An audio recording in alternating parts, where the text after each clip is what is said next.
Welcome to Dr. Mary Travel Best's 5 Steps to Solo Travel Guide for women like you who need some support traveling one woman at a time. Please share this podcast with your friends. I appreciate your feedback and travel questions as I write a book about 90 days around the world. In this episode, the FAQ is, how do I get from A to B when planning a trip? It sounds so easy.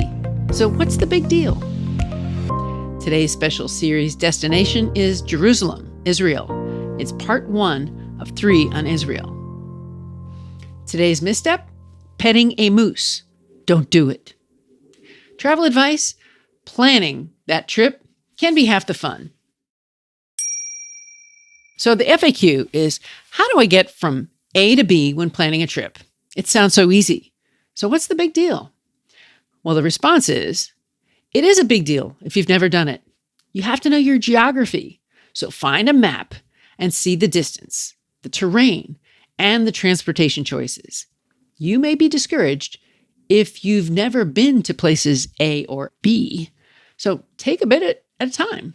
Don't try to swallow a watermelon whole. Eat one piece and then see how you do. My book has 5 steps and takes you to those levels one at a time to help you. And also, the travel advice about planning at the end of this episode will be helpful. So today's special 3-part destination begins in Jerusalem, Israel. And then we'll take a little trip to the Dead Sea, Masada, and finally to Tel Aviv. Now, this may not be the ideal time to visit Israel.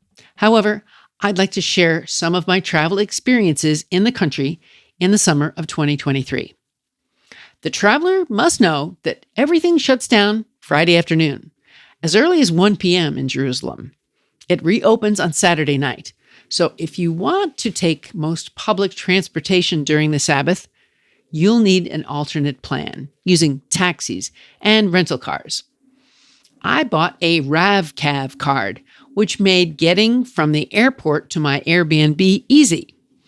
I took the Navon light train to Pisgat Zev, part of East Jerusalem.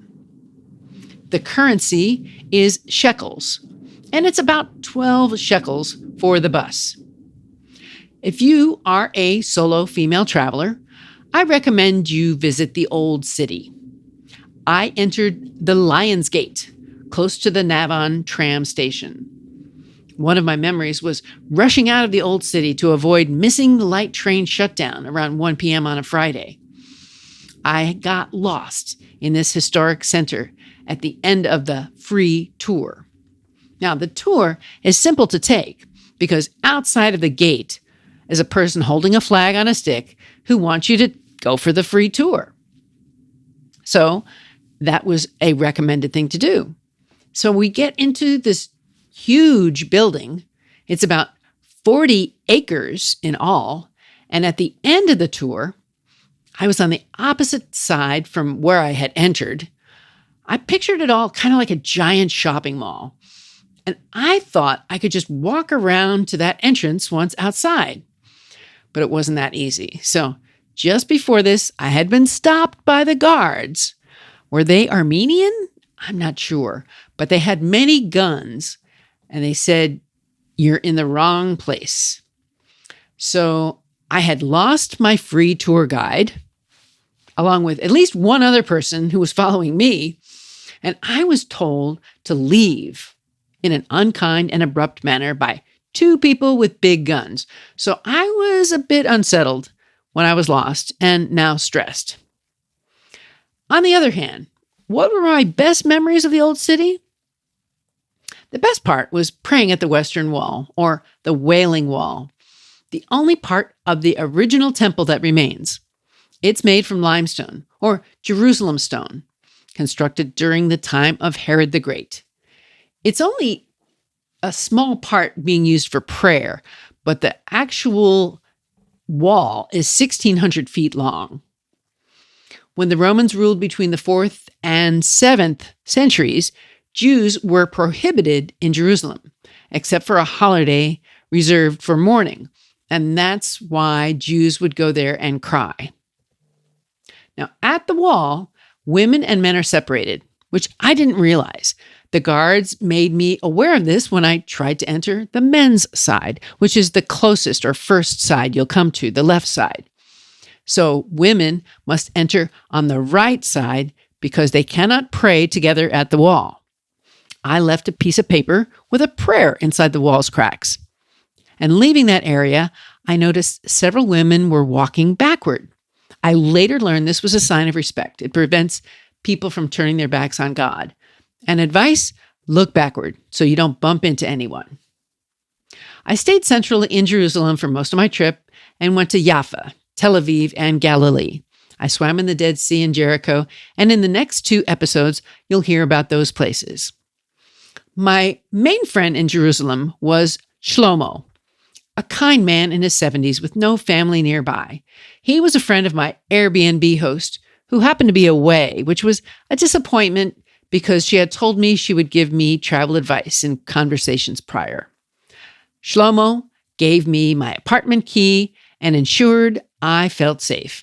He stopped by twice to check in with me. He told me about the public pool where he swam, so I found it and used the facilities and had a great lap swim. One of the unusual things in Jerusalem was grocery shopping. To get a cart, you needed to put a coin in the basket slot. And during my shopping one day, the lights went out. It was totally dark in the store, and no one seemed to be bothered by that. It took a while for the lights to return on, so I wondered if it happened often. Tune into the next 2 episodes on Israel if you'd like this one. And now for today's misstep, petting a moose. Don't do it.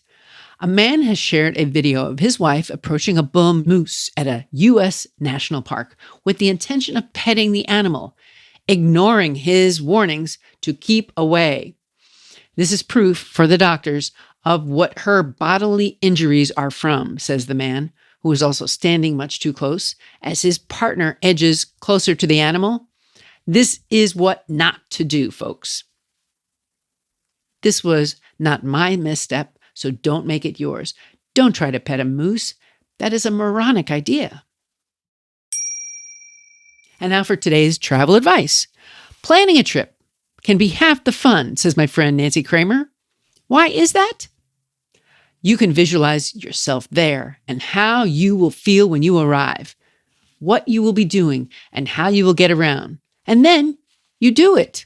That's the second half of the fun. The planning should take some time, but well spent with great guidebooks, researching the internet, and watching YouTube videos. Make the most of your planning fun, especially if you go solo. And here are 2 travel quotes you may like. We travel, some of us forever, to seek other states, other lives, other souls. Anais Nin. And another quote, I travel not to go anywhere, but to go. I travel for travel's sake. The great affair is to move. Robert Louis Stevenson. I want to bring meaning to your travels. So sign up for the newsletter, offer a question or travel tip, and let's connect on my Facebook group or Instagram. You can also find me on YouTube, X, and other social channels and find The 5 Steps to Solo Travel. It's a series on Amazon, or you can find it on 5stepstosolotravel.com. What's on your travel bucket list? Tell the doctor and her team of women who travel the world seeking the very best. Dr. Travel Best, that is.